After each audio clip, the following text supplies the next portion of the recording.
So when I look at this piece of wood that I split earlier, it's kind of too big for what I want to do when making a spoon. I really only need about that much worth of wood. So to make it easier, I'm going to split off about that much.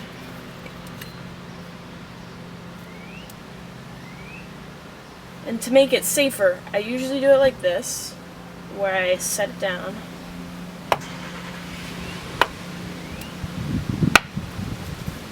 And I use the weight of the axe head to get it set.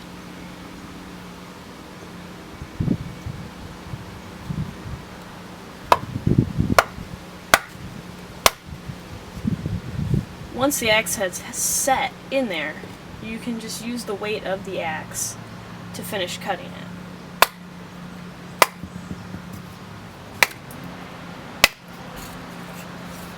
And it usually doesn't take too much.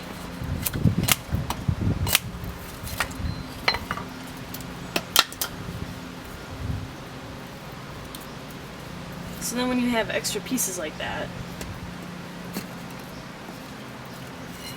you just take your axe and kind of shave it off. And there you go. Now I have a basic blank to get started and draw my spoon on. So once I have the blanks all shaped out, I take a look at them, see if they have any cracks or anything that might affect the design of the spoon. For example, this one has a crack that goes to about there. So I want to make sure that when I draw my spoon on, I avoid that crack. So when I draw out my spoon design, I usually start out with the head and move my way to the handle. Because the handle, I usually like to put on the ends that have issues, because that has the most opportunity for extra design.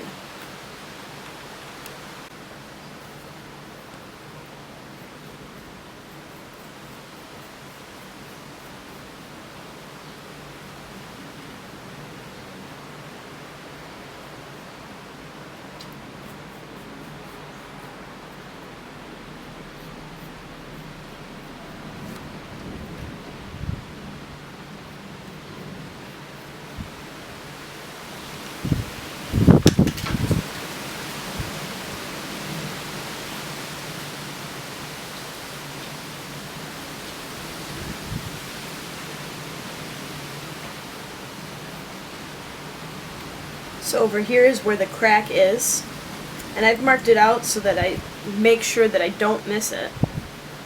So I'm actually going to have the spoon just go right up against that crack, have the handle go there. And I always make the handle, I draw the handle longer than I think it's going to be.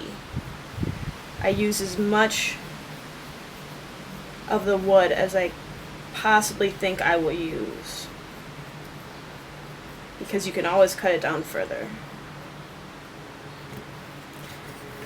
With the head, I also tend to make it wider than I think I'll need.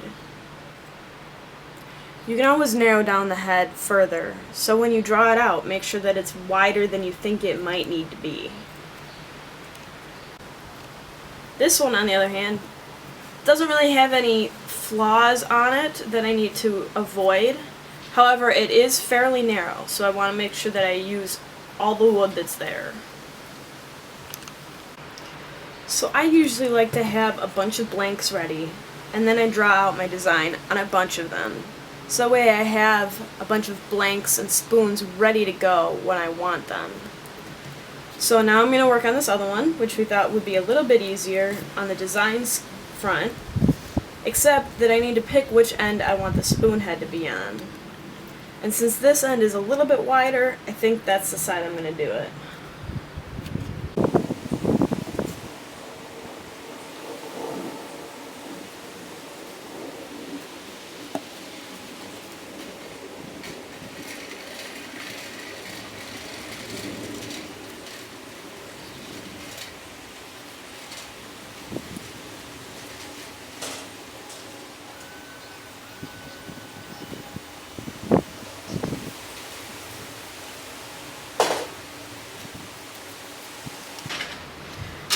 So, usually when I do my designs, I take inspiration from a regular spoon that I have in the kitchen, regular metal spoon. But I like to make the ends a little bit wider so that I can add some of my designing on it. But here you'll see that they are two different spoons, because in one I used a defect to my advantage, and the other one I used the wood to help figure out what my design was going to look like. And that's how I start making my spoons.